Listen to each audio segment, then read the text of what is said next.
예, 안녕하세요.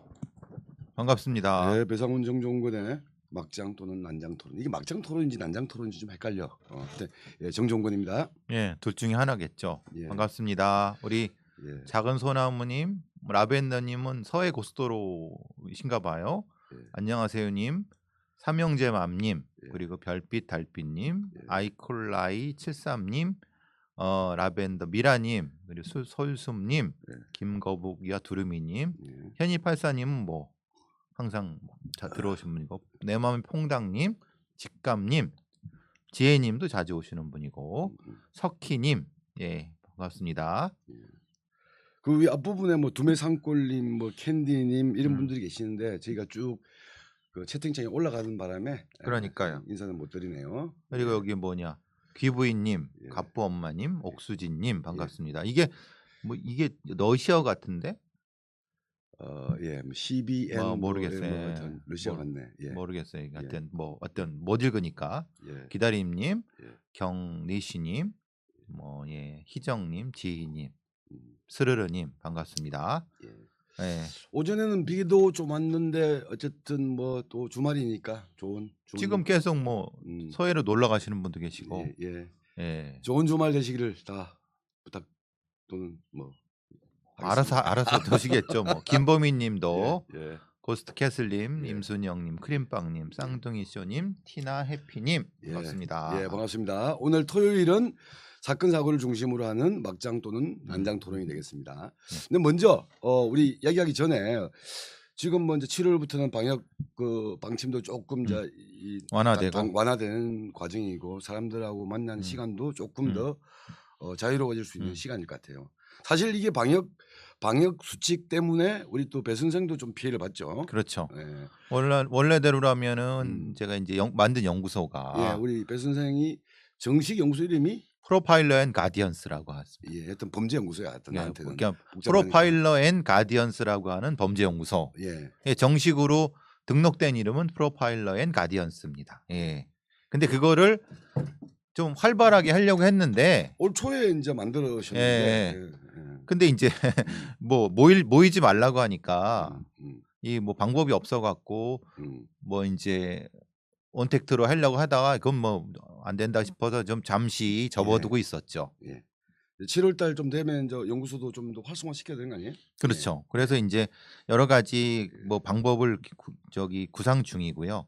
가장 먼저는 이제 같이 모여 갖고 다양한 얘기를, 범죄에 대한 얘기, 또 사회에 대한 얘기를 하면서 풀어나가는 게 제일 중요한데, 그거를 못하니까 이제 7월 조금 완화되는 지침에 따라서 뭐 8인 아니면 뭐 그 이상 되면, 뭐 저 같은 경우야 저 백신을 맞았으니까 제외되지만, 이렇게 되면서 여기 구로 뭐 여기서 모여도 되고, 뭐 딴 데 뭐 어차피 여기 스튜디오가 있으니까 이런 부분도 했으면 좋겠고, 이제 제가 이 말씀을 잠깐 드린 이유는 뭐냐면, 뭐 잠깐 말씀드리면 범죄 관련된 영역이 너무 우리나라에선 전문화가 안 돼 있습니다.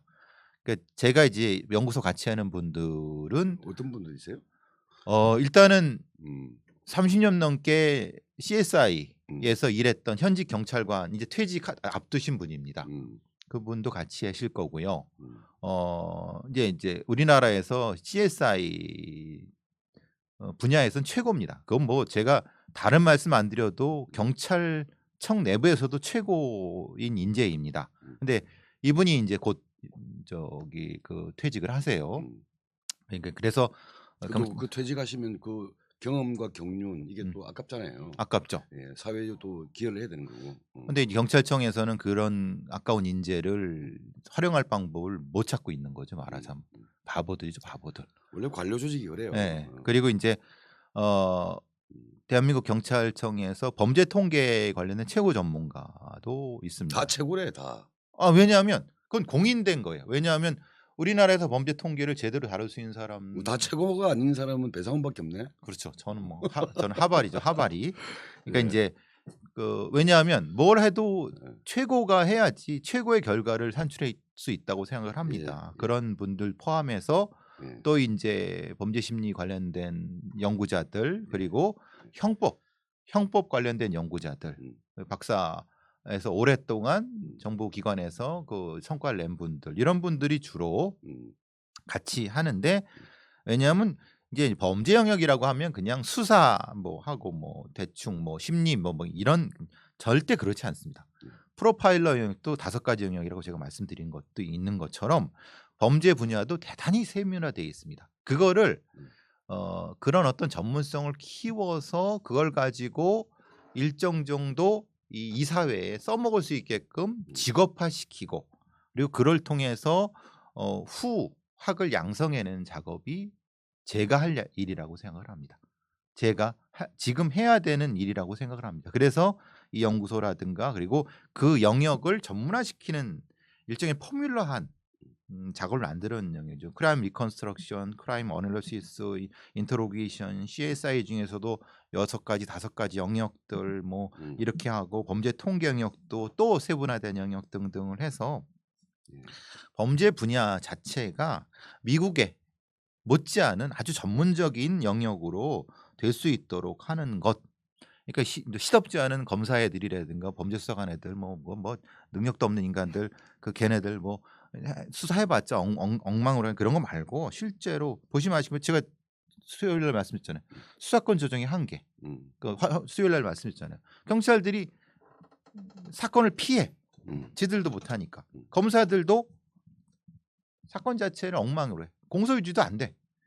그게 그렇게 해서 되겠습니까? 그래서 이제 어쨌든 전문적인 형태의 뭘 만들려고 하는 어떤 시도로서 제가 이렇게 말만 하면 의미 없으니까 실제로 한번 하면서 여러분 같이 참여해 주시고 그러면은 강연이든 아니면 일종의 뭐라고 하나 이 뭐 강연이 아니라 뭐 일종의 이 정식의 수업이든 뭐든 같이 했으면 좋겠다는 생각이 들어서 잠깐 시간을 냈습니다. 제가 썸머리를 해드리겠습니다. 이 수요일 날 저희가 수요일 방송한 때도 우리 많은 분들이 오셨으면 좋겠는데 하여튼 우리 배상훈 선생님께서 범죄학 관련된 연구소 프로파일러 앤 가디언스라고 하는 연구소를 만들어서 여기에는 지금은 주로 이제 배상훈 이러면 배상훈 개인의 어떤 프로파일러로서의 발언 역할 활동으로만 있는데 또 이런 분들이 제야에 숨은 고수들이 많이 계세요. 숨은 고수들이 많이 계시는데 현직 경찰이시기도 하고 또 연구관이기도 하신 분들을 모아서 함께 연구소를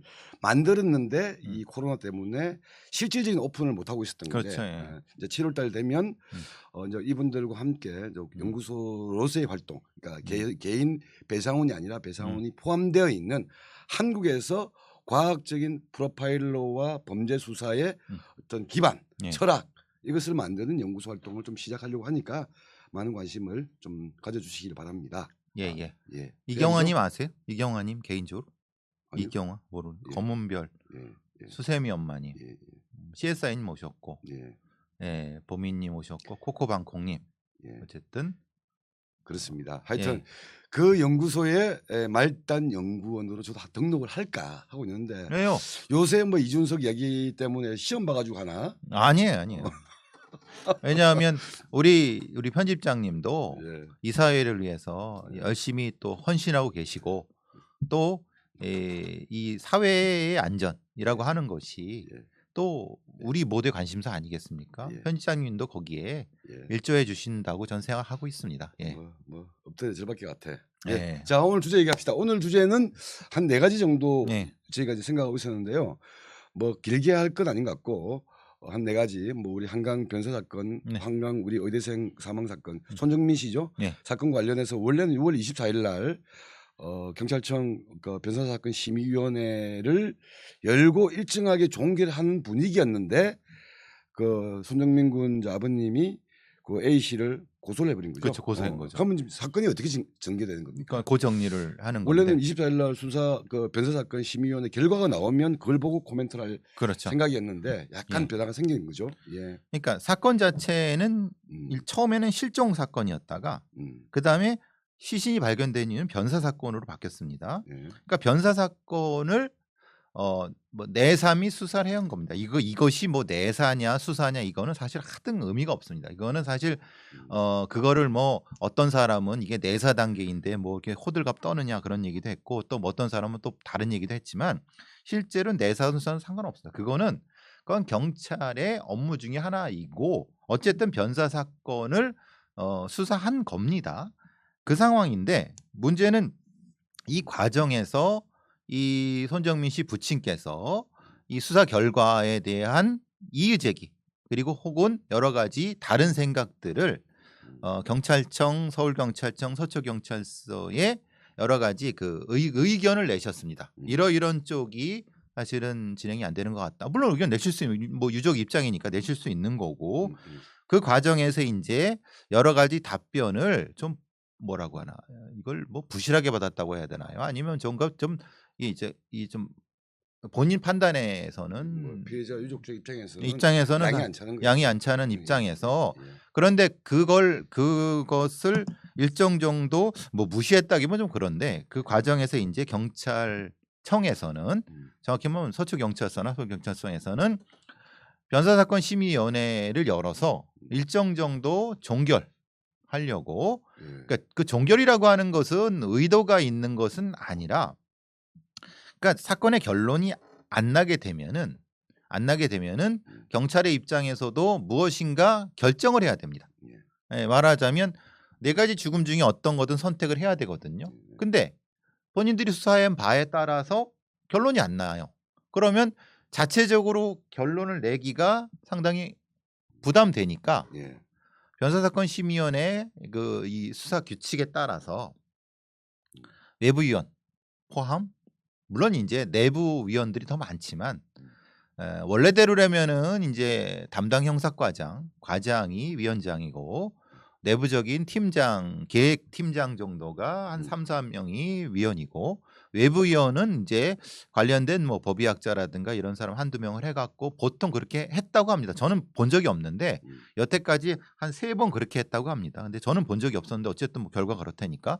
그런데 이제 요번 같은 경우는 경찰서장이 위원장이고 나머지 내부 위원 몇 명하고 외부 위원을 더 많이 해서 그러니까 아마도 동수로 구성하려고 했던 것 같습니다. 왜냐하면 그 규칙 자체가 무슨 규칙이냐면은 그냥 다수결로 처리하는 겁니다. 근데 내부 위원이 더 많으면 사실은 뭐 자기들이 수사하고 자기들 결론을 내려버려서 다수결로 해버리면 뭐 그 회의록이 있는 것도 아니고 그러니까 이거를 또 많은 분들이 지적했고 유족도 지적했고 그러니까 그래서 이제 외부위원을 4명, 내부위원을 뭐 3명, 4명 해서 동수로 해갖고 하려고 말씀하신 대로 24일 날 아마도 예정이 돼 있었던 것 같습니다. 근데 정확한 건 모르는데 아마 대충 그런 상황이었는데 그거를 미리 감지하신 손정민 씨 부친께서 이대로는 못 끝내겠다라고 얘기하면서 어차피 본인이 어필해봤자 그래서 행정적으로 그냥 처리를 해버릴 것 같으니까 했으니까 일종의 뭐 판 바꾸기 아니면 뭔가 이제를 하는 과정에서 아예 고소를 해버린 거예요. 그러니까 지금은 변사 사건, 그러니까 이전엔 변사 사건이었는데 고소하면서 고소해가 유기치사 및 폭행치사입니다. 그러니까 거기에는 분명히 고소의 대상자가 있는 거죠. 그래서 이것을 고소해버리면 사건 자체가 변사 사건이 아니라 고소 사건이 되는 형사 사건이 돼버린 겁니다. 그러니까 그거 고소장을 접수하는 서초경찰서는 즉시 고소인 조사를 그 다음날 4시간을 했다고 합니다. 그러니까 말하자면 손정민 씨 부친을 불러다가 고소의 취지에 관련된 혹시 가지고 있는 여러 정황에 대한 얘기를 듣고 그 다음에 이제 그게 이제 25일이죠. 어제죠. 어제 이제 고소인 조사를 끝냈고 그걸 가지고 기존에 있었던 본인들이 했던 어떤 그 수사의 결과를 가지고 내부 논의를 통해서 이제 송치 결정을 해야죠. 그러면 이제 이게 아무리 고소했다 하더라도 송치는 결국은 뭐 혐의 없음으로 송치하든지 그러니까 그렇죠. 혐의 있음으로 송치하든지 중요한 거 아니에요. 근데 문제는 그걸 송치를 받는 검찰에서 이제 그러니까 문제가 됩니다. 검찰에서 받아봤는데 이게 그 경찰이 수사한 게 뭐 타당하다라고 하면은 그냥 그대로 종결인데 문제는 지금 상태에서 유족이 반발을 하고 있고 그러면 재수사 아니면 보강수사 정확히 말하면 보강수사가 되겠죠. 보완수사가 되겠죠.를 이건 이제 이건 수사 지휘가 아니라 그 서초경찰서에 요구를 하게 되면은 그때 이제 한 달이나 혹은 그 이상의 시간을 가지고 또 수사를 하는데 문제는 편집장이 생각하셔도 그렇지 결론이 바뀔 것 같습니까? 저는 바뀔 것 같지는 않습니다. 그렇죠. 예. 그래서 이게 사실은 참 가장 걱정되는 게 이런 겁니다. 그 사건의 유무죄 여부와 경중 여부하고 관련 없이 지금 수사권 조정에 이게 사실은 일정 정도 한계인데요. 경찰이 자신의 수사선을 가지고 수사를 했는데 그걸 가지고 종결하겠다고 했어. 그래서 했는데 유족이 이의를 제기해서 다시 재수사했을 때 그 재수사는 어떤 그 위치 아니면 조직이나 어디서 할 것인가가 문제예요. 그게 그렇죠. 동일한 데에서 동일한 걸 또 하기는 근데 반대로 서초 경찰서가 아닌 다른 데에서 할 수가 있느냐? 거기가 관할이 거긴데. 그러면은 거꾸로 생각하면은 그러면 서울청 광역수사대 그러니까 말하자면 그 윗단위에서 그걸 해야 되느냐? 근데 그래봤자 어쨌든 증거 이런 부분이라든가 이런 부분들은 서초 경찰서 다 가지고 있으니까 그걸 그대로 가져올 텐데 결론이 다르게 날 수 있느냐? 이게 사실은 이 검경 수사권 조정을 이 세팅한 사람들한테 사실은 이 부분도 초기에 상당히 고민이 많았던 부분입니다. 지금 같은 경우를 보면은 결론이 바뀔 이유도 없고 왜냐하면 어차피 행정적인 걸 뺑뺑 돌아서 결론은 거기서 그냥 끝날 그런데 가능성이 뭐 없죠. 어쨌든 당사자인 그 손정민 군 부친 입장에서는 24일 날 변사심의위원회를 통해서 끝나는 것에 대해서는 본인이 수용을 할 수 없을 거니까. 그렇죠. 예. 근데 어쨌든 일개 민간인 입장에서 어쨌든 경찰의 변사 심의위원회에 영향력을 행사하거나 뭔가 말할 수도 없고 없죠. 예. 그러니까. 그러면 상황을 할 수 있는 거는 본인이 그 A 군을 진짜 그렇게 생각하든지 안 하든지 간에 그렇죠. 사건 자체를 어쨌든 정식으로 형사 사건으로 만들어 놓아야지 이 사건이 계속 유지가 유지될 수 있다라는 판단 때문에 하신 것 같아요. 그렇죠. 하신 거죠. 근데 이제 문제는 형식적으로 그런데 실질적으로 그게 되느냐? 지금의 검찰 경찰의 예. 수사권 조정이라든 형사사건 수사권 조정 부분에서는 사실 이게 실질적으로 아무 의미가 없는 수 있다. 다만 여기서 변수가 생길 수 있는 건 뭐냐? 그거 사실은 이거인데 혹시라도 수사를 하는 어떤 과정에서 수사기관의 불법적인 혹은 사실은 과도한 아니면 뭔가 문제점이 있는 것을 발견했을 경우는 사건 자체가 달라질 수 있습니다. 수사 과정에서의 네. 어떤 뭐 과오, 직무유기 예, 또는 예, 어떤 그렇죠. 예. 법적인 하자, 예. 절차적 하자 예. 이런 게 있다고 한다면 경찰에 네, 그러니까 왜냐하면 지금 우리 검경수사권 형사소송법에 따르면은 경찰의 직무에 관련된 범죄는 검찰이 하게 돼 있어요. 예. 그렇게 되면은 혹시라도 그 지금의 그 사건 진행 과정에서 혹시라도 그게 있을 수 있다고 하면은 검찰에서는 우리가 할게라고 해버리면은 사건이 두 개가 돼버리는 겁니다. 예. 그나겠고 본안 사건과 이 사건이 되는 거죠. 그래서 이제 그거를 아마 손정민 부친이 혹시라도 생각하는 것이 아닐까라는 생각을 하는데 법조계나 이런 데서는 사실은 좀 상당히 부정적이죠. 왜냐하면 그게 사실 가능하냐 이런 얘기를 하면서 어쨌든 지푸라기도 잡으려는 심정이 아니겠느냐. 심정이겠죠. 그러니까 어쨌든 적어도 변사 사건 심의위원회를 통해서 종결되는 것이 아니라 전체적인 사건 자체에 대한 처음부터 쭉 과정들을 한번 다시 재검토할 수 그렇죠. 있는 예. 기회. 거기에서 뭔가 변화가 생길 수도 있고 그렇죠. 특별한 변화가 없을 수도 있겠지만 어쨌든 그렇죠. 다시 처음부터 한번 쭉 다시 재스캔해보는 그렇죠. 이 과정들을 그러려고 하는 밝게 거. 되겠죠. 그런 마음이겠죠 우리. 그래서 제가 한 마디 더 드리면은 예. 여기서 조금 더 우리는 이 사건만이 아니라 어떤 제3의 어떤 방법도 있지 않을까라는 생각을 해보는 게 뭐냐면 그래요? 예. 그러니까 이제 이게 이제 검경 수사권을 조직한 사람들이 잘못 생각하고 있었던 부분인 거죠. 왜냐하면 검찰이 어떤 수사 보완 요청을 해서 뭔가 다른 결론이 나올 거라고 생각해서 천만에 그렇지 않습니다. 왜냐하면 경찰은 어차피 같은 시스템에 들어가기 때문에 재소 요청해도 거기서 바뀔 게 없습니다. 그러면은 혹시라도 제3의 방법 말하자면 민간 기관이 참여하는 형태의 다른 어떤 수사 구조 같은 경우를 이번 사건만을 말하는 게 예, 아니고 말하는 게 아니라 검경 수사권 조정에서 나타나는 일정한 부작용 한계점에 대한 대안이 그런 거죠. 예. 유일한 대안은 특검 같은 겁니다. 예. 특검 같은 경우가 이제 말하자면 어떤 큰 권력 사건 이런 건 A도 B도 아닌 특검으로 가는 거잖아요. 예.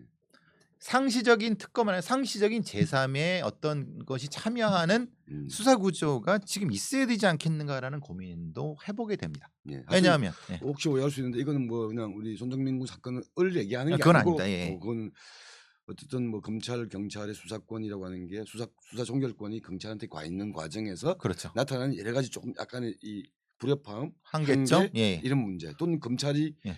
그전에 해왔던 것에 대한 약점들 그렇죠. 이런 것들 보완할 수 있는 방법으로서 예, 그 뭐 이런 말씀을 것들은 드리는 고민을 겁니다. 해봤으면 좋겠다. 예. 예, 지금은 이도저도 아니에요. 그러니까 이게 계속 설계상에 좀 미비한 점이 아닐까라는 생각을 좀 해봤습니다. 예, 하여튼 예, 요 문제는 저희 같은 그 변사사건 심의위원회의 결론이 나오게 되면 이제 오늘 얘기까지 포함해가지고 이제 좀 어쨌든 뭐 의견이나 예. 코멘트를 할 생각이었는데 예. 지금 고소국면으로 넘어갔기 때문에 또 이거는 뭐 여전히 아직 끝난 게 아니니까 다음 주쯤에 이제 뭐 경찰이 예, 관련된 건을 다 정리해 갖고 예, 최종 결과를 발표할 겁니다. 송치 결정을 하든 불송치를 하든 뭐든 예, 결국 아니 저기 검찰에 송치를 하면서 예, 그때 다시 얘기를 예, 하도록 하죠. 예, 그렇게 하도록 하겠습니다. 이 사건은 뭐 다음 주가 되든 고2가 되든 그 시점에서 한 번 더 점검하도록 하고요. 자, 두 번째 주제 한번 얘기를 해보죠. 네. 두 번째 주제는 최근에 그 피싱 범죄, 예. 보이스 피싱 범죄죠 주로. 요새는 뭐 피싱 범죄도 이제는 보이스 피싱이 아니더만 여러 가지 그렇죠. 피싱이더만 보니까 그렇죠. 이런 범죄의 양상 중에 특징적인 것 중에 하나가 요새는 뭐 계좌이체형, 예. 은행에 돈을 넣었는데 이게 그러니까 피싱 범죄가 악용된 거다. 근데 이걸 다시 원 상태로 복귀하는 과정에 엄청난 절차가 까다로워졌잖아요. 그렇죠. 그리고 물론 여기에 대한 어떤 감시, 단속도 강화되니까 요새는 아예 대면 대면 편취형이라고 하죠. 대면 편취라는 게 사람 만나서 직접 돈 받는 거 아니에요? 예. 예. 그러니까 이제 그런 유형으로 확 옮겨졌다고 하더라고요. 그렇죠. 완전히 방향이 바뀐 게 이전 같은 경우는 어떻게 했냐면 제가 서울중앙지검 김민수 검사입니다. 네. 그러니까 전화 끊지 않고 대기했어요. 예, 뭐 빨리 저기 받아봤어요? 저도 받아봤어요. 2번 받아봤어요. 저는 전화를 받았는데 자기가 서울경찰청 어디래요. 나는 검찰이야. 그래서 나는 그래서 내가 거기서 일하는데 그랬어요.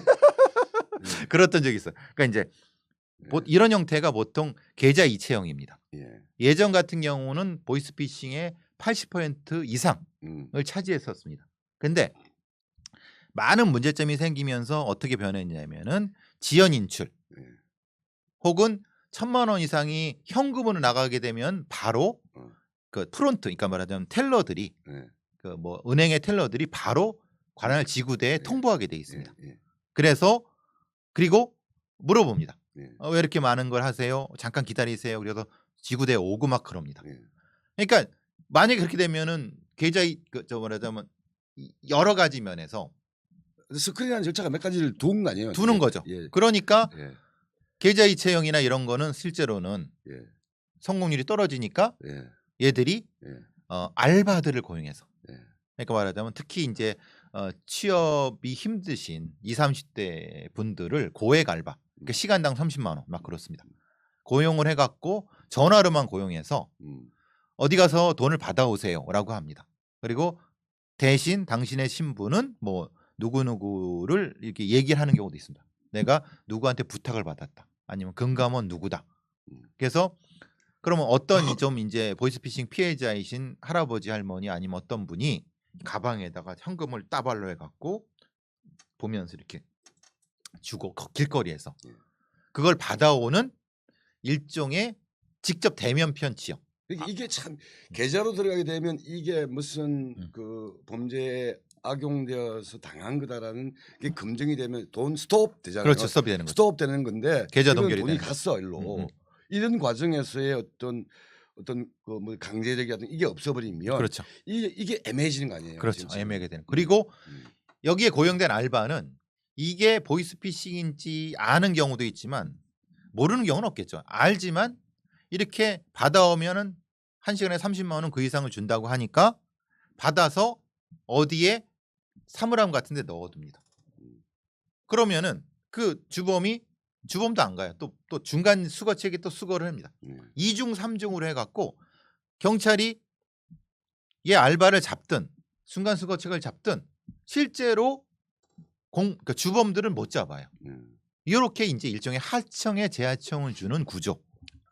무슨 모든 일에 다 이게 불법 다단계 하청구조. 네, 진짜로 범죄도 하청화됩니다. 그래서 이 알바생들이나 이런 애들 잡아봤자 아무 의미 없습니다. 왜냐하면 어차피 꼬리 끊고 도망가니까. 그리고 애가 저기 이거 돈 받는 거를 바깥에서 망원 내지를 보고 있습니다. 저 바깥에 건물에서 보고 있고 그 보는 애도 또 알바생입니다. 그러니까 이 보는 애를 잡아도 의미가 없어요. 왜? 이 보는 애를 실질적으로 촬영해서 주범한테 또 실시간 전송해 주는 거예요. 그러니까 얘를 잡아봤자 저도 이거 알바했어요. 저도 이거 찍어주면은 시간당 50만 원 주기로 했어요. 되게 기발하죠.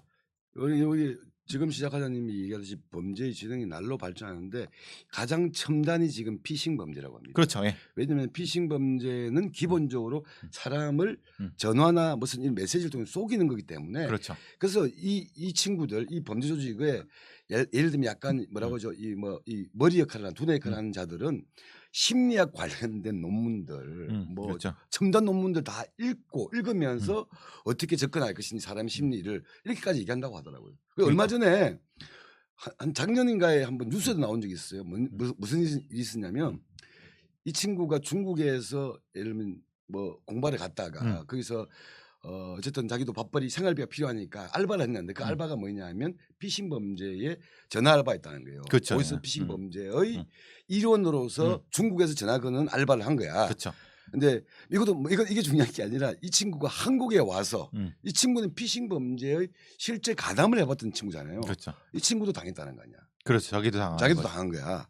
자기도 그만큼 이걸 체험하고 잘 알고 있다고 생각하는 그 사람도 피싱 범죄를 당할 만큼 엄청나게 이게 심리의 약점들 교묘하게 치고 들어온다는 거 아니에요. 그렇죠.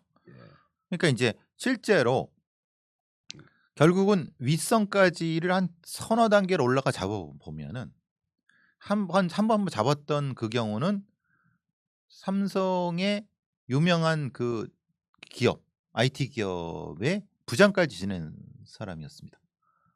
얘가 주범이었습니다. 그러니까 자기도 이거를 충격적인데 진짜요? 네, 자기도 너 이거 왜 했어 그랬더니 자기도 이렇게 한번 당해보고 그랬으니까 자기도 할 수 있을 것 같다고 해서 나름 짜봤대요.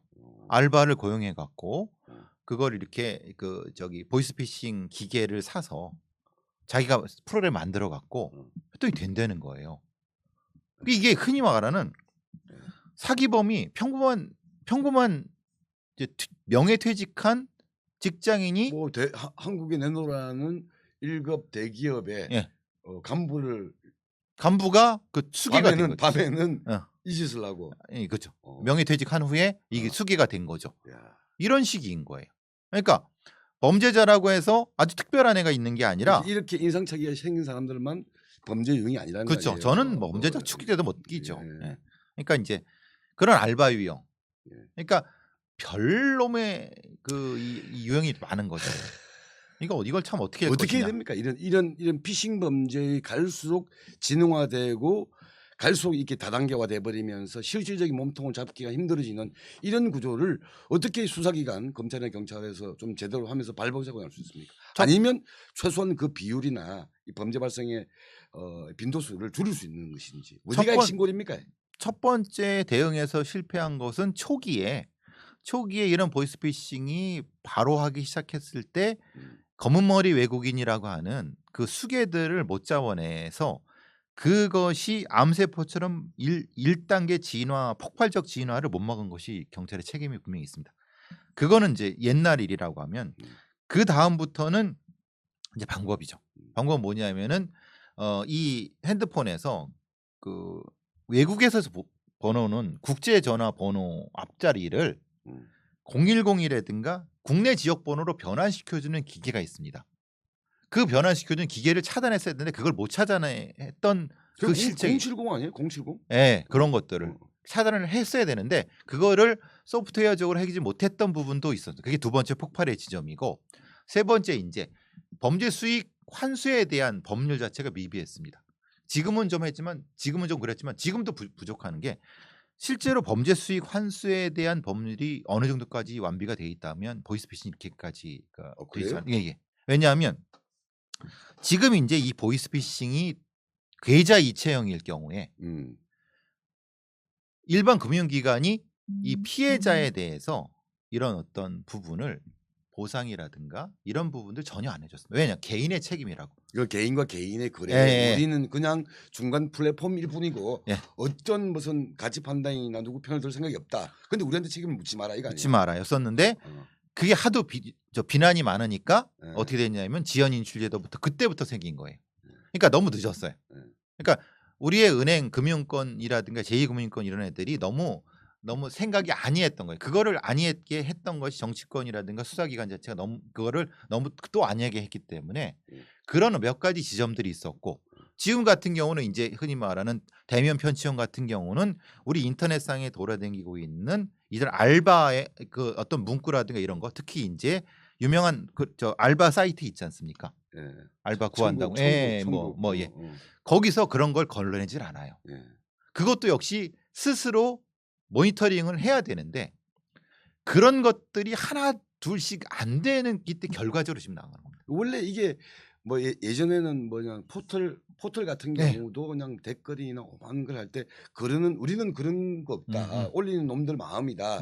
이렇게 하면 책임을 무마시켜 버렸고 최근에 그 뭐죠 뭐 사모펀드 범죄 같은 경우도 똑같습니다. 예. 은행은 우린 책임이 없다. 우리는 위탁받아서 그렇죠. 판매만 예. 했을 뿐이다. 이런 식으로 그러니까 플랫폼이라고 하는 데는 그러니까 개인과 개인이 거래하는 공간을 그냥 대해줄 뿐이기 때문에 여기서 어떤 일이 벌어지는지 우리는 모른다. 그렇죠. 라고 갔는데 그렇게 가기에는 워낙 이 범죄의 양상들이 많이 심해지기 때문에 그런 아까 뭐 은행이면 은행 뭐 포탈이면 포탈 뭐 이런 데가 최소한의 걸을 수 있는 책임 부여를 해야 된다. 그렇죠. 이거 아닙니까? 그게 이제 우리가 너무나도 이 기업 프렌들리가 강한 나라입니다. 즉 말하자면 소비자라든가 아니면은 이것을 사용하는 사람들에 대한 권리 의식이 너무 낮아요. 그러니까 포탈도 그렇고 이런 플랫폼들에 대한 최소한의 의무 조치들을 우리의 정부에서 하지 않았어요. 그러면서 무슨 문제가 되냐면 이 수많은 소비자들의 피해가 양산되고 있는 거를 정부나 수사기관에서 수수방관했던 거죠. 그 결과가 지금의 그러니까 맞아 이게 비즈니스 프렌들리야. 그러니까 그렇죠. 이게는 사업이고 사업은 민간인의 영역이기 그렇죠. 때문에 어떤 공권력이나 우리가 뭐 관여하는 게 아니다라는 마인드. 그러니까 사실 책임 회피지 뭐. 그렇죠. 책임 회피죠. 그리고 그거를 최소한 이제 수사기관에서 수사하려니 그때는 수사를 못 해요. 왜냐하면 수사기관 자체도 전문 조직도 없고 그냥 사이버 수사대에서 일부 하다가 지금에서야 조금 TF가 만들어졌지만 지금도 전문 조직이 없어요. 그러니까 지금 공급, 수요, 대응 세 가지 측면에 모두 이게 안 돼 있는 거예요. 그러니까 한 해에도 수천억씩의 보이스피싱이 문제가 되고 자살하고 그러는데도 불구하고 경찰 애들도 알아요. 정부에도 알아요. 근데 거기를 손을 대려고 하면 말씀드린 것처럼 규제 문제, 기업 규제 문제. 그러니까 기본적인 형태의 철학이 바뀌지 않는 한 이 보이스피싱의 범죄라는 것은 경찰만이 해결할 수가 없어요. 이건. 그러니까 그거를 우리의 정부 당국이 알아야 되는데 그냥 나몰라라 하는 거죠. 왜? 모든 건 개인의 책임이니까. 왜 누가 전화 받으래? 누가 왜 뭐 어디 가서 이거 뚫으래? 라고 하는 거죠. 근데 범죄가 그런 게 어디 있습니까? 범죄자는 아까 말씀드렸잖아요. 심리학 연구하고 집중적으로 인간의 심리를 탐구해갖고 번호 이용해서 다 하는데 그럼 멘트를 어떻게 할 것인지 그렇죠. 이런 것까지 다 이제 보면 교육시키는 거니까. 다 하는데 일 개인이 거기에 대해서 합리적으로 뭔가를 판단 그거 자체가 잘못된 생각인 겁니다. 즉 범죄에 대한 대응이라는 것은 개인이 할 수가 없어요. 물론 개인에 대한 조심성을 높여주는 캠페인도 해야 되지만 이 부분도 있지만 정부가 해야 될 일도 있고 경찰이 해야 될 일도 있고 이걸 같이 해야 된다는 거예요. 그러니까 개인이 해야 될 일은 워낙 이런 사건들이 뉴스에 많이 나오기 때문에 자기 무장을 해요. 그렇죠. 우리 시청자분들이나 저도 자기 무장을 하잖아요. 저도 이 동네에서는 좀 그런 데 대해서는 안 속는 사람인데 여기를 치고 들어오더라니까요. 그렇죠. 그러니까 치고 들어오는 거죠. 치고 들어와가지고 이거 보이스피싱 근데 혹시 아닌가? 이런 생각까지 할 정도로까지 치고 들어오는 거기 때문에 이게 개인에게 맡기는 것으로는 그렇죠. 이게 방어막이 안 됩니다. 그러니까 다른 어떤 시스템과 조직과 어떤 뭐 이런 데가 몇 번의 방어망을 만들지 않으면 그렇죠. 나 혼자서 우리가 무슨 장비도 아니고 그렇죠. 장판교에서 창안 들고 이거 막는 거야. 그거야 눈에 보이니까 막을 수가 있지. 근데 못 막겠더라고요. 그래서 이제 그게 제가 늘 말씀드리지만 음. 경찰 내부에 보이스피싱 전담 조직을 만들어라. 영구적이진 못하더라도 지금의 TF 수준의 사이버 그런 것이 아니라 이것만 전담하는 조직을 만들어도 힘들다. 그러니까 우리 그런 얘기 많이 하잖아요. 저기 최근에 검찰개혁 얘기하면서 남부지검에 있었던 정권범죄 합동수사단 그렇죠. 얘기하듯이 예. 정권범죄라고 하는 게 예를 들면 주가 조작이라든가 이런 문제의 의미도 있지만 사실 우리 개개인들한테는 지금 피싱 범죄 같은 경우가 그렇죠. 또 예. 하다못해 내가 음. 강도를 당할 지나가다가 누구한테 칼에 찔릴 그런 위험성보다는 피싱을 당할 위험성들이 훨씬 크잖아요. 훨씬 크죠. 그러니까 그런 의미에서 요 범죄에 대해서 특화된 조직이 필요하다. 네. 예. 왜냐하면 우리의 수사기관이라든가 예. 기소기관들은 다 공급자 중심입니다. 그러니까 지들 중심이라는 거예요. 흔히 이세서야 조금 바뀌지만 소비자 중심. 그러니까 치안 수요자, 그러니까 수사 수요자 중심으로 바뀌어야 되는 겁니다. 거기에 게을리했기 때문에 거기다가 대단히 큰 공무원 조직 아닙니까? 안 바뀝니다. 제가 수요일날 그저께 말씀드렸잖아요. 가서 이런 거 이제 뭐 도움다고 그러면은 귀찮아하고 뭐 돌리고 막 난장판도 아니지 않습니까? 결국은 이런 진짜 힘든 사람이 필요한 조직에서는 수요자 중심으로 바꿔야 되는 거예요. 근데 그걸 안 하고 지들 중심으로 하다 보니까 엄살만 피우고 엉망진창 떠는 거예요. 실제로 그 경찰 수뇌부에 그렇게 많은 고위직이 필요가 없습니다. 제가 늘 말씀드린 그런 반 이상 목을 잘라버려도 상관없습니다. 그 경무관 목을 잘라? 뭐 하여튼 뭐 썰렁이나? 은유적 표현이죠. 그러니까 그런 많은 게 필요 없고 예. 미국식으로 보시면은 팀장, 최고 부서장 한 3단계 정도밖에 필요 없습니다. 근데 우리는 켜켜이 계급 조직이라서 쓸데없는 어떤 돈만 받아가는 그런 행정 조직이 너무 많습니다. 실제로 수사를 해서 실제로 시민한테 치안을 할 수 있는 그 수요자 중심의 조직으로 만들어야 되는 그 부분을 게을리했기 때문에 이게 안 되는 거예요. 뭐 이게 당해보지도 않았는데 이 기회를 내시네. 전 몇 번 당해봤다니까요. 그러니까 크게 당할 뻔한 못하고 잔잔하게 한 2번 당했죠 제가. 어쨌든 예. 이 부분은 그래서 보이스피싱 문제도 그 부분이고 또 하나는 이제 범죄 수익 환수에 대한 것을 범죄 수익 환수단, 그러니까 환수 조직이 있어야 된다. 대통령께서도 뭐 범죄 수익 환수단이 필요해서 검찰청 내 한 해 부서급으로 만들었는데 그거는 뭐 택도 없습니다. 지금 그걸로는 말도 안 되는 거고 적어도 청은 아니라 지청 수준의 급은 있어야지 지금 이 수천억 수조 단위의 이걸 대응할 수 있는데 그래서 사실은 좀 이따 우리가 검찰 그 예. 조직 문의 해보지만 그 얘기도 같이 해야지만 그런 부분은 대응이 안 돼 있다. 이게 결국 이게 다 이놈들이 다 돈 벌려고 돈 날로 먹으려고 사기치는 거니까 그 돈의 어떤 환수라든가 오히려 더 완전 패가망신할 수 있다라는 식의 시그널을 세게 보내지 않으면 그렇죠. 예. 맞습니다. 안 된다. 그게 이거고요. 중요한 예. 거죠. 예. 자 다음 주제 넘어가기 전에 예. 10초간 우리 또 화면 전환 한번 하겠습니다. 우리 김정아님, 최수진님, 김현숙님, 퐁당님, 석희님, 보미님, 잘 살아보세님. 그래요. 모든 거 끊으세요. 그냥 이상하면. 그리고 스완님, 윤진이님, 김은주님, 그리고 유수님, 은주님, 수정님, 예, 반갑습니다. 예. 예, 아니 뭐 간단하게 제가 왜 당했을까 이거는 지금도 많이 당하고 계시는 게 있어요. 그럼요. 소액결제 그저는 그 이후로 소액결제 다 차단해 버렸죠. 그렇죠. 제가 모르고 있는 사이에 내 통장에서 소액결제를 계속 결제되고 있었던 거예요. 그렇죠. 그게 이제 사실 여기 이제 휴대폰 같은데 본인의 핸드폰으로도 뭐가 나가는지 모릅니다. 기능도 너무 많고 그래서 그러니까 좀 배운 사람이고 예. 젊은 사람이라 해서 보이스피싱 안 당한다. 천만의 말씀입니다. 예. 자 우리가 이제 요 주제 말고 예, 2개 더 해야 넘어가서, 되니까 예. 한 주제는 그제였죠. 예. 6월 24일 날 대법원에서 또 의미 있는 판결이 하나 나왔습니다. 이게 양심적 병역 거부에 대한 판결인데 원래 뭐 한국에서 양심적 병역 거부의 거의 뭐 90% 이상은 여호와의 증인이라고 그렇죠. 종교적인. 기독교의 특정 이 교파 신자들이 대부분이었는데 이번 대법원에서 확정 판결된 이분은 신앙이 아니라 그렇죠. 신앙을 이유로 하는 어떤 병역 거부가 아니라 신념을 신념. 근거로 한 병역 거부 판결, 병역 거부를 한 거고 이거를 인정한 거죠. 그렇죠. 예. 설명 좀 해주시죠. 이분이 이제 음, 기독교 종교를 가지고 있었지만은 기독교를 가지고 있는 사람들이 이거 병역 문제에 대해서는 딱히 뭐 그런 문제 제기를 하지 않았습니다. 예. 특정한 종파만이 그런 걸 했었고, 종파라고 말하면 좀 이상하니까 교파라고 했나 뭐라고 부르든 어쨌든. 근데 이제 이분은 음. 어렸을 때부터 비폭력이 신념이었고 음. 또 이제 뭐 여러 가지 다른 형태의 소수적인 생각을 가지고 있었던 분이에요. 그래서 이제 양심적인 병역 거부를 선언을 했는데 1심에서는 유죄 판결을 받았고 2심에서는 그러니까 병역 거부를 인정받지 않은 거고 안 된 거고 2심에서는 인정을 받았습니다.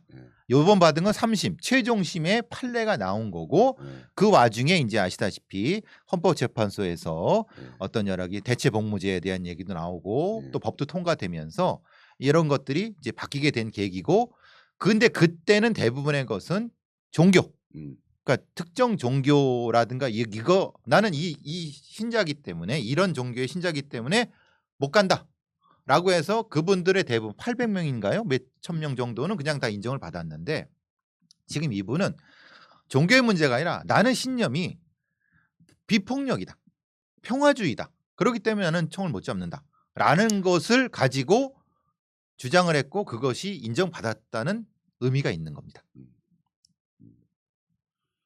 양심적 병역 거부라는 말 군대 다녀온 분들 화냈어요. 우리는 양심이 없어서 군대 갔냐고. 그런 말이 아니죠. 그렇죠. 병역 거부의 근거, 그러니까 병역 거부의 무슨 뭐 불법이라거나 뭐 이런 개인의 취향 이런 문제가 아니라 내 신념에 근거했을 그렇죠. 때 뭐 전쟁, 군대, 뭐 집총 이런 것은 수용할 수 없다. 그렇죠. 대신 그보다 더 고되고 힘들더라도 다른 역할로서 사회와 국가와 국민들에게 봉사하는 일은 하겠다. 이게 뭐 대체복무 그렇죠. 취지였던 거고. 그렇죠. 공동체에 대한 의무는 여러 가지가 있습니다. 공동체의 의무를 지는 방법으로는 꼭 총을 가지고 병역의 의무를 한다고 해서 그것만이 공동체의 의무를 다하는 건 아닙니다. 그 외에도 많은 형태의 의무를 지는 경우가 많습니다. 그게 이제 현대 사회 그리고 보통의 민주주의 사회에서의 틀입니다. 하나의 어떤 방식만 강요하는 것은 그것은 적절하지 않습니다. 그래서 이제 양심적 병역 거부라는 거지. 군대 갔다 온 사람이 양심적이 없다는 그건 논리적인 건 너무 비약인 거. 그거는 뭐 말이 안 되는 거고. 이거 대표적으로 보면 이게 뭐 분단 사회 뭐 이게 나오는데 이 군대 문제에 대해서 가장 센 나라 중에 하나가 이스라엘 아닙니까? 그렇죠. 이건 여자라고 해가지고 예외도 아닌데 여기에도 대체복무가 어떤 뭐 자신의 그렇죠. 어떤 신념 이걸 근거로 하는 대체복무의 어떤 이 프로세스나 다양성들이 다 보장하고 있는 거죠. 그렇죠. 그러니까 이제 보통 대체복무를 인정해 준 나라들은 제일 힘든 중증 장애인 시설에서 3년 이상 의무 일종의 일을 하게 되는 거, 그리고 지금 우리나라 같은 경우는 교정이죠. 예전에는 경비교도대라고 의무 복무제였었는데 그 인원이 없기 때문에 뭐 이런 경비교도에서 36개월 하는 보통 이런 형태거든요. 그런 형태도 꼭 총을 안 잡는다 하더라도 국가나 공동체에 대한 봉사로서 의무로서 충분히 가치가 있습니다. 이게 이제 두 가지 의미가 있죠. 하나는 어쨌든 뭐 여호와의 정의라고 하는 기독교 그룹 내에서는 자신들의 종교적 신념 자체가 군대 자체를 인정하지 않기 때문에 총뿐만 아니라 항상 수십 년 동안 매년 몇백 명에서 몇천 명의 병역 거부 전과자를 양성해 왔다. 그렇죠.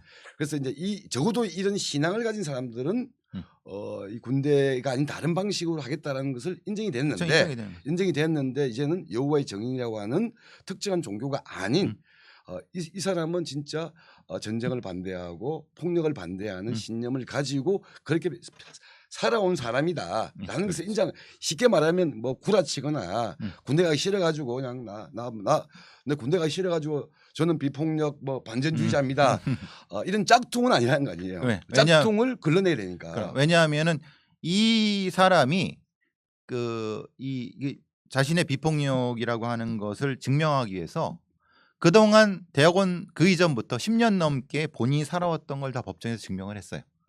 본인이 어렸을 때부터 특정한 단체 활동을 하기도 하고 논문도 쓰기도 하고 그게 거의 한 10년 동안의 활동이 다 법정에서 공개가 됐어요. 그러니까 10년 동안 이 정도 일을 할 사람이면은 이거는 사실 비폭력이 아니라고 할 수가 없다.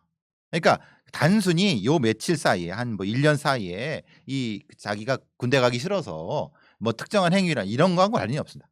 그러니까 그건 이제 그거 똑같아요. 군대가 싫으면 항상 그 뭐냐 그 신체 검사 그 검사 받을 때 몸무게를 줄인다는 둥 몸무게를 늘린다는 둥 뭐 없는 병을 만든다는 둥 이렇게 하는 사람들이 그럼 병역법 위반이듯이 그렇죠. 예. 그럼 처벌받듯이 이것도 가짜로 이제 예. 그런 자기 신념 인양 얘기하는 것은 어쨌든 그 검사 과정에서 이미 다 검증이 된 하고 부분이죠. 있다는 예. 거고 저희들이 지금 말씀드리고 싶은 건 그걸 찬반을 얘기하자는 게 아니고 그렇죠. 이법은 6월 24일 날 대법원 판결의 의미는 그렇죠.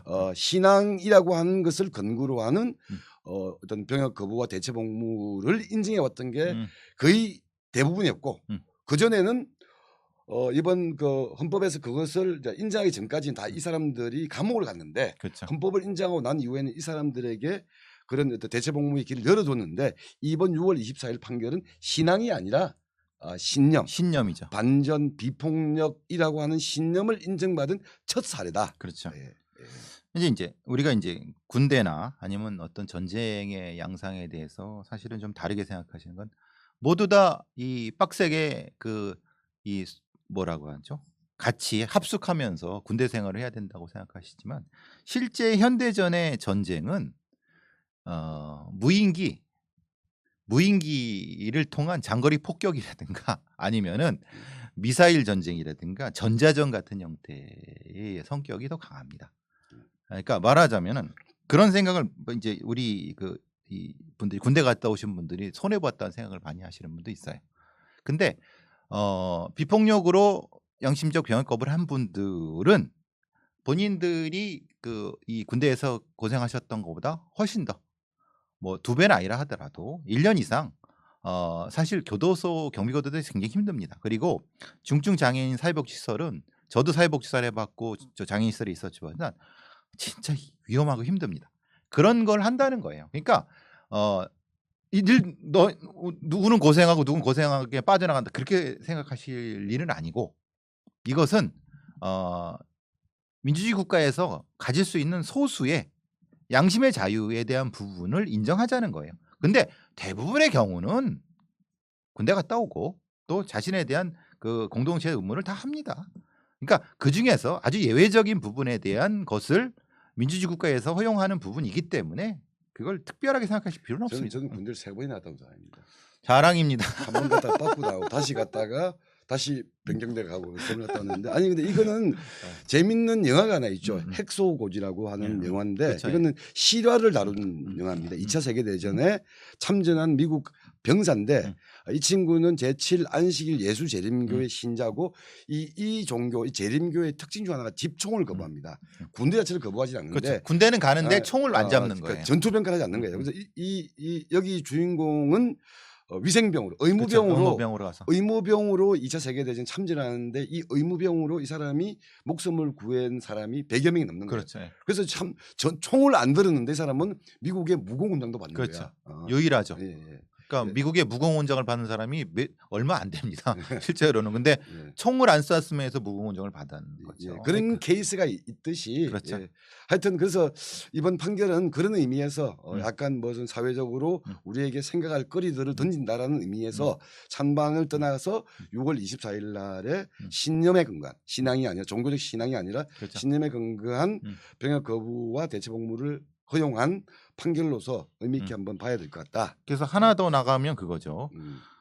많은 분들이 지금 아드님도 군대에 가시고 막 그러는데 군대가 힘들고 위험하게 보는 것은 지금 공군 무사관 사건처럼 군대 내 부조리를 해결 못해서 그러는 측면이 훨씬 더 강합니다.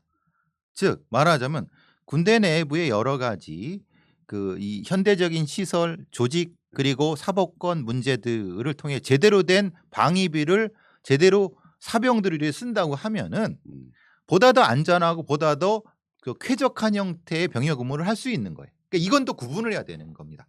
그러니까 충분히 우리의 방위비 수준, 우리의 방위비가 지금 일본을 능가한다고 해요. 그 정도 수준을 가지고 있는 나라에서 전 근대적인 병역 시스템 때문에 젊은이들이 해지 않아도 될 고생을 하고 있는 부분에 대한 거는 군대 내 조직의 민주화라든가 아니면 쓸모없는 그 똥별놈 새끼들을 다 잘라버리거나 뭐 이런 여러 가지 그런 개혁의 문제와 병역의 문제의 부분은 구분을 해야 된다는 거예요. 그러니까 내 아들도 고생하고 있고 뭐 저도 포함해서 많은 분들이 군대에서 고생하는 것을 굳이 그런 고생을 하지 않아도 충분히 병역을 할 수 있음에도 불구하고 잘못된 시스템 때문에 했던 부분은 개혁하는 부분도 우리 고민해야 되는 거인 거지. 모든 사람이 그 군대 가서 개고생을 한다는 건 또 다른 문제라는 거예요. 그거는 확실히 알아주셨으면 좋겠어요. 예. 예. 그래서 고 6월 24일 그래서 판결 한번 짚어봤고 예. 마지막 주제로 이야기를 한번 하죠. 아까 저거 했던 예. 6월 25일이죠. 6.25 때 검찰의 중간 간부인 고금 검사급과 등에서 한 600여 명에 대한 대대적인 인사를 진행했죠. 이게 또 말이 많죠. 지금 거의 90%를 물갈이 해버렸다고 하죠. 그렇죠. 예. 그렇죠. 예. 첫 번째는 원래 검찰 조직법 자체, 검찰 조직 개편을 먼저 진행을 했고 이 과정에서도 설왕설래가 좀 있었죠. 그렇죠. 예. 왜냐하면 검경 수사권 조정 이러면서 검찰이 직접 수사를 최소화시켰고 그렇죠. 최소화시켰는데 그래도 뭐 할 수 있는 여지들 남겨두는데 이거를 쉽게 말해 그때 핵심이 하려면 법무부 장관의 승인을 받아야 된다. 그렇죠. 라고 나와가지고 난리가 났죠. 그렇죠. 아니 법무부 장관 승인을 받는다면 법무부 장관의 뭐 쉽게 시다바 뭐죠? 일본 말씀 마세요. 한국말 해봐. 뭐 쫄따구가 된다거나 뭐 이렇게 하는 거기 때문에 상당히 좀 반발이 많았는데 그 법무부 장관의 승인을 받을 때만 지청 이하급의 검찰 조직에서 직접 수사를 할 수 있게 형사부가 직접 수사를 했는데 그 법무부 장관의 승인 전제 조항은 삭제가 됐죠. 전제됐죠. 그게 한번 논란이었고 이번에는 그런 조직 개편이 통과된 이후에 검찰 조직에 대한 대대적인 인사 배치를 중간 해버린 간부들 거죠. 예.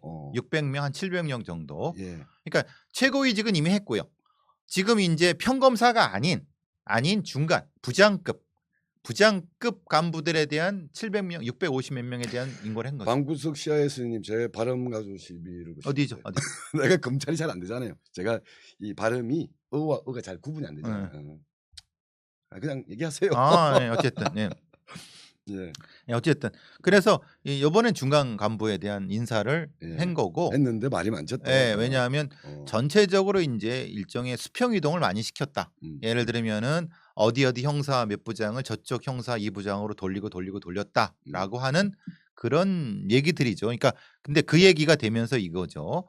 관련된 뭐 원전 수사라든가 아니면 무슨 이 정부의 약간의 뭐 조금 이 정부를 칼 것을 디미는 듯한 그런 가능성이 있는 민감한 사건들을 조사하고 있었던 검사들을 전부 다 재배치해 버린 거죠.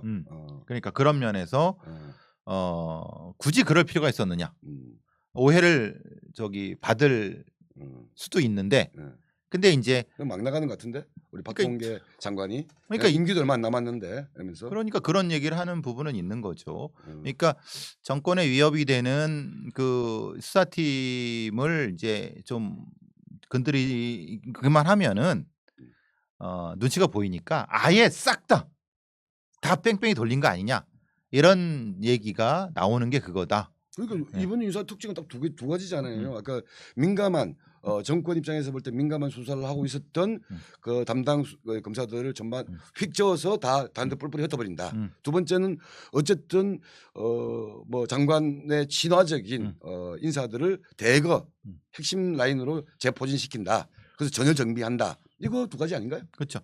그러니까 이제 사실 좀 전 그런 생각은 했어요. 그러니까 이제 그냥 수평 이동으로 해서 왜냐하면 사실 그런 문제는 있어요. 그러니까 경찰 예를 들면 경찰 조직에 있어서도 수평 이동을 많이 시켜요.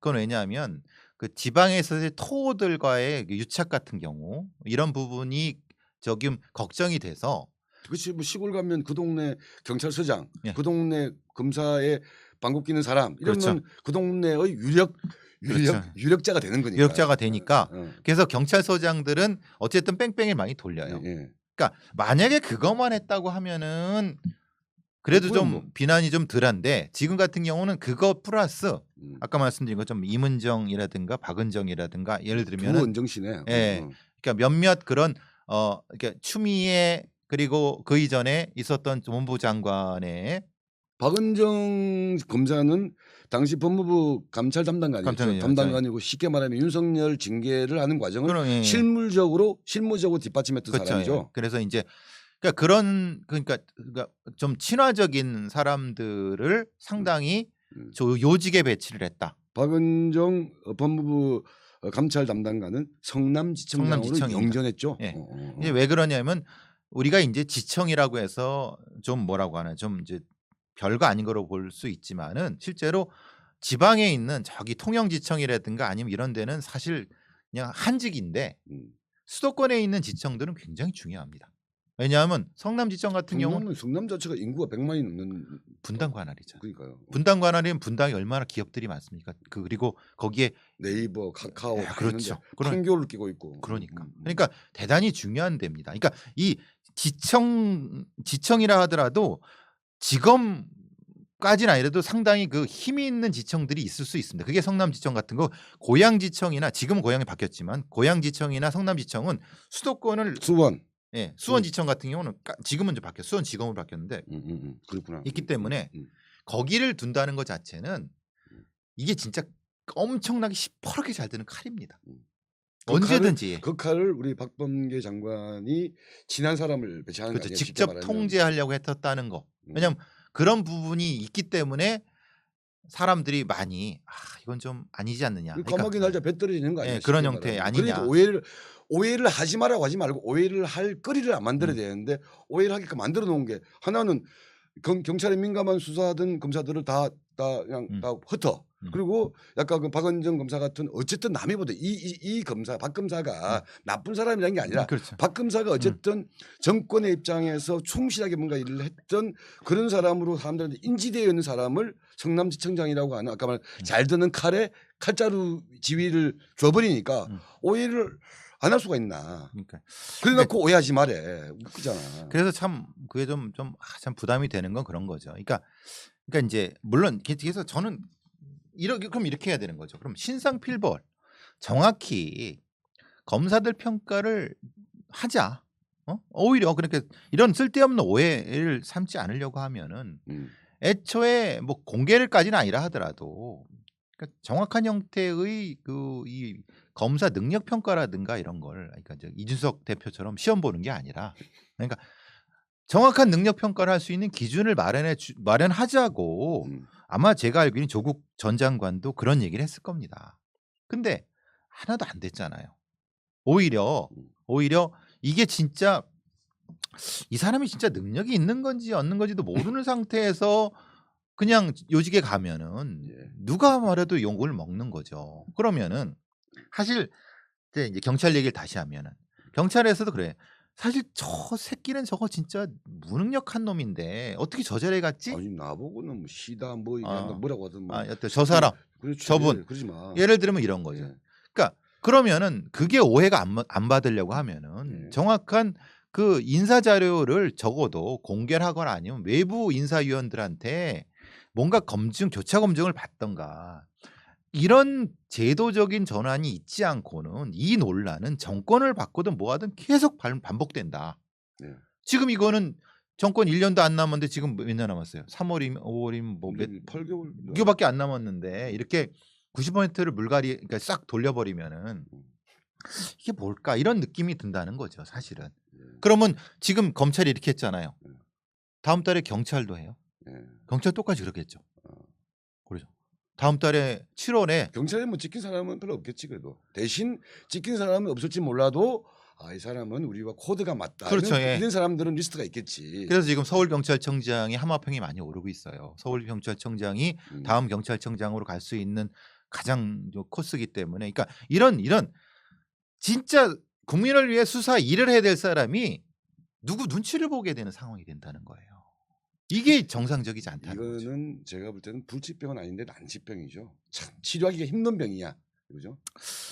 그런데 그 치료 안 하면은 국민들이 그렇죠. 다친다는 거잖아요. 그런데 이제 보통 국민들은 아니 뭐 저건 나하고 별로 관계가 없는데 무슨 저놈 다 검사 나쁜 놈 같은데 뭐 이런 식으로 그냥 대충 자기 관심의 영역에서 빼버리니까 더더욱 그런가. 결국은 우리는 뭐 계속 눈 부릅뜨고 쳐다보고 진짜 오해할 상황이면 오해도 하고 또 비판할 상황이면 비판을 하고 이런 과정이 어쩔 수 그밖에 없는 거 아닌가요? 글쎄 뭐 어쨌든 예. 저는 좀 조금 뭐 아쉬웠던 건 그랬어요. 어차피 이 지금 정권이 많이 아쉬워하는 것 같은데 예. 무슨 조금 아쉬워하는 거예요. 그래요. 지금 정권이 이제 끝나가는데 좀 조그만의 어떤 제도적 전환, 말하자면 저 검사의 인사 평가에 대한 좀 제도적 전환이 있었으면 좋겠다는 생각을 했었는데 그게 지금 전혀 진행이 안 되는 상황이어서 결국은 또 정권이 바뀌면 똑같은 게 반복될 가능성이 높아요. 네. 그래서 좀 아쉽습니다. 네. 자 이제 또 저희 밥 먹으러 갈 시간 되었으니까 오늘 방송 오늘 6월 26일인가요? 6월 26일에 네. 배상훈 정종군의 막장 토론 오늘 무슨 날이죠? 오늘 토요일 아닙니까? 오늘이 무슨 날이던데? 6.26이? 네. 6.25 말고 6.26? 네. 6.29도 아니고? 오늘이 김구 선생이 그 암살 당하신 날이래네. 아, 그건 네. 제가 사학자인데 그걸 제가 모르고 있습니다. 그런가요? 모르겠습니다. 그는. 어쨌든 됐고. 의미 있는 날이 뭐 몇이라고 하네요. 예, 하여튼 됐고 오늘 방송 좀 마무리를 하고요. 어쨌든 7월 되면 방역 지침 자체가 좀 완화되기 때문에 많은 분들이 조금 더 많은 주변 사람들과 만나고 대화할 수 있는 기회는 열릴 것 같은데 또 그러나 요새 뭐 델타 네. 변이라든가 여러 가지 변이 바이러스들이 또 활성화되고 있고 우리가 커지고 있기 때문에 우리 시청자 여러분께서도 조심을 하시면서 또 백신 맞아야 될 타이밍이 오면 저도 7월 달이기 때문에 맞으면서 조금 더 좋은 환경 빨리 제일 하여튼 지금은 검찰이고 경찰이고 나발이고 일단 코로나부터 처음 무찔러야지. 우리 편집장 후원 많이 해주세요. 저기 잘 보이게 신안 이렇게 써놨는데 후원 안 해주면 후원은 후원이고 우리 이제 토요일 날 배상훈의 크라임 채널로 나가실 때는 많은 분들이 오시고 똑같은 사람이 하는데 저희 수요일 날에 또 할 때는 조금 적게 들어오시니까 그때도 수요일에 시사 위주의 배상훈과 정종군의 토론하는 시간에도 저희 편파 TV를 통해서 많이 좀 들어와 주시기를 부탁드리면서 마지막 인사를 하고 계시고 저는 가서 단추를 누르러 가겠습니다. 버튼. 예, 우리 수지님, 그 명재님, 예, 그리고 현이 84님 수요일에 또 올 것일 것이고 보미님도 그렇고요, 퐁당님도 고생하셨고요. 예, 권양인만 안녕. 10,000명 구독 부탁드려요. 10,000명으로 가는 길에 꼭 함께 해주시기 바랍니다.